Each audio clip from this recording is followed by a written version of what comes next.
네, 반갑습니다. 경자입니다. 4월에 청약했던 종목 중에서 이제 매매 데이터를 정리해보지 않은 종목이 딱 하나 남아있죠. 바로 오늘 말씀드릴 코칩입니다. 현재 시장 분위기가 좋지 않지만 그래도 코칩은 그나마 가장 좋은 시세를 보여줄 가능성이 높다고 생각을 하거든요. 이 종목 아이템이 슈퍼 커패시터이기 때문입니다. 자, 그러면 코칩은 어떤 조건을 가지고 등장하는지 하나씩 체크를 해보도록 하겠습니다. 코칩은 내일 상장하는데 한국투자증권이 주관사였습니다. 그리고 같은 일정으로 SK스펙도 함께 상장하는데 동시상장이라는 부분이 변수가 될 수 있거든요. SK스펙은 SK증권이 주관사였으니까 한국투자증권, SK증권 다시 한번 더 생각을 해두시면 좋을 것 같습니다. 자, 그러면 먼저 코칩 배정 결과부터 체크를 해볼 텐데요. 우리 사주조합에 2만 주를 배정을 해두었었는데 배정 수량이 많지 않았기 때문에 직원들이 모두 청약한다고 예상을 하고 있었거든요. 역시나 예상대로 직원들은 완판시켰습니다. 그러므로 최초 계획한 대로 배정은 완료가 되었고요. 그리고 최종 의무 확약이 45%로 확정이 되었는데 수요 예측 때보다 약 3배 정도가 늘어났거든요.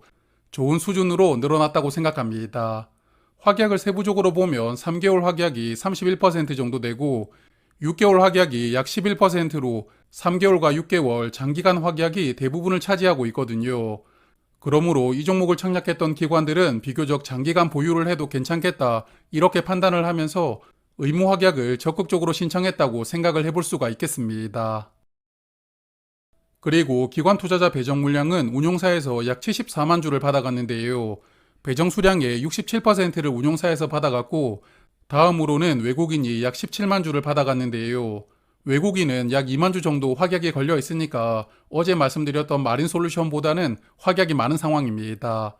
그래서 이 종목도 운용사가 가장 많은 물량을 받아갔지만 비교적 각 투자 주체별로 골고루 나누어서 가져갔다고 보이니까요. 기관 배정 결과에서 특이했던 점은 없었다고 생각합니다. 자, 그래서 코칩 상장일에 168만 주가 유통될 수가 있고요. 전체 주식의 20% 정도 되는 물량이 유통될 수 있으니까 유통 물량 좋습니다. 게다가 기대할 만한 부분이 유통 금액인데 공모가 기준으로 303억 원이거든요. 4월 말에 청약했던 일반 공모주 중에서는 유통 금액 사이즈가 가장 작은데 저는 이런 부분도 기대를 할 만하다고 생각합니다. 그리고 유통 물량 구성을 보면 공모주주가 98만 주, 기존 주주는 70만 주를 보유하고 있으니까 공모주주가 조금 더 많은 물량을 보유하고 있는 상황인데 기존 주주는 어떻게 구성되어 있는지 다시 한번 더 체크를 하고 넘어가겠습니다. 상장일에 매도할 수 있는 기존 주주는 전부 개인 주주로 구성이 되어 있다고 보이는데요.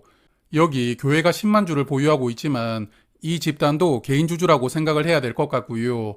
그리고 나머지 물량은 개인 주주 99명이 약 60만 주를 보유하고 있습니다. 그러므로 기존 주주 물량이 많은 편은 아니지만 기존 주주가 전부 개인 주주로 구성되어 있다는 점은 약간 우려가 됩니다. 그리고 아직 보통주로 전환되지 않은 전환사채가 남아 있는데요. 보통주로 전환한다면 약 26만 6천 주가 늘어날 수가 있고 행사 가격은 15,000원이니까 공모가보다는 살짝 낮은 가격입니다. 행사 기간은 이미 시작되었기 때문에 상장일에 보통주 전환을 신청할 수도 있는데요. 하지만 상장하더라도 한 달간은 보호 회수를 해야 되기 때문에 실질적으로 상장일에 나올 수 있는 물량은 아닙니다. 그래도 이런 전환사채가 남아있으면 상장일에 크게 시세를 주지 않는 경우가 있었거든요. 그래서 이런 부분도 약간은 리스크가 될 수 있다고 생각합니다. 자, 그래서 코칩은 유통 물량은 좋지만 불안 요소가 어느 정도는 있는 상황인데요. 다만 서두에서 말씀을 드렸죠. 코칩을 기대할 수 있는 가장 큰 부분은 바로 슈퍼 커패시터라는 사업 아이템을 가지고 있기 때문입니다. 커패시터 사업을 하는 국내 상장사 세 곳을 보면 비나텍은 PER이 146배입니다. 그리고 작년 말에 상장했던 LS 머트리얼즈 엄청난 시세를 보여준 종목인데 현재 PER도 145배입니다. 그나마 삼화전기가 밸류가 가장 낮지만 이것도 PER은 약 77배 정도 되거든요. 그래서 유사 기업들이 지금 엄청난 고밸류를 받고 있는 상황인데 코칩은 공모가 기준 PER이 32배로 상장하거든요. 그러므로 유사기업 밸류를 보면 코칩이 사실 공모가 2배 정도 올라간다 하더라도 무리한 밸류가 아니라고 볼 수 있을 정도거든요. 커패시터는 현재 시장에서 고평가를 받고 있는 섹터입니다. 하지만 저번 주 공모주 흐름이 급격하게 침체가 되었기 때문에 이런 분위기가 아무래도 코치백에 영향을 줄 수 있다고 생각합니다.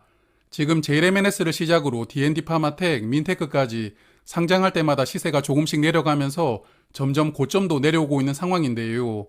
6개월 정도 뜨거웠던 시장이 아주 빠르게 차가워지고 있는데 상장일 투자 심리를 굉장히 냉각시키고 있고요. 이런 상황에서 등장하는 코칩도 큰 수급을 기대하기가 어려울 수 있습니다.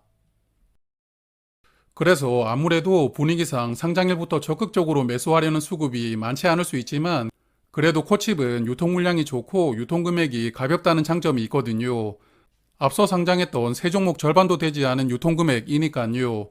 특정 주체가 마음만 먹으면 큰돈 들이지 않고 핸들링을 해볼 수 있는 사이즈라고 생각합니다.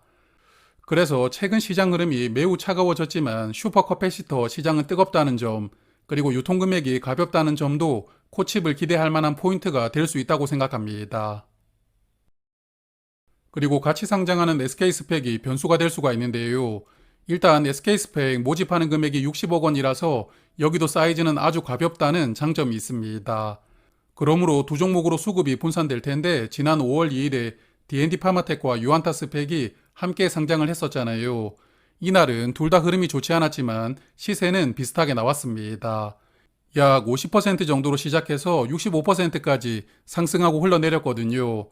그래서 올해 초는 일반 공모주와 스펙이 함께 상장했을 때 일반 공모주 쪽 시세가 크게 나왔지만 이번에는 그러지 않았다는 게 주목해볼 부분이고요. 그렇기 때문에 코칩과 SK스펙도 이런 흐름이 한 번 더 나올 가능성도 있습니다.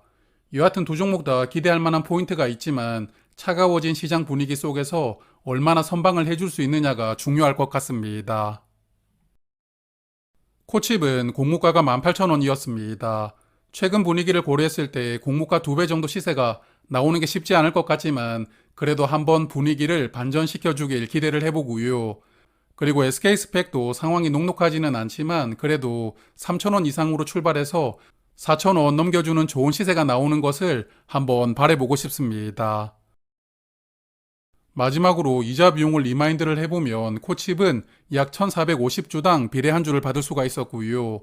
파킹 통장으로 청약을 했다면 4일간 이자 비용은 약 4,000원입니다. 그래서 수수료까지 감안했을 때는 24,000원 정도가 손익분기점이라고 생각하고요. 마이너스 통장을 활용하셨다면 4일간 이자로 약 8,600원을 내야 했거든요.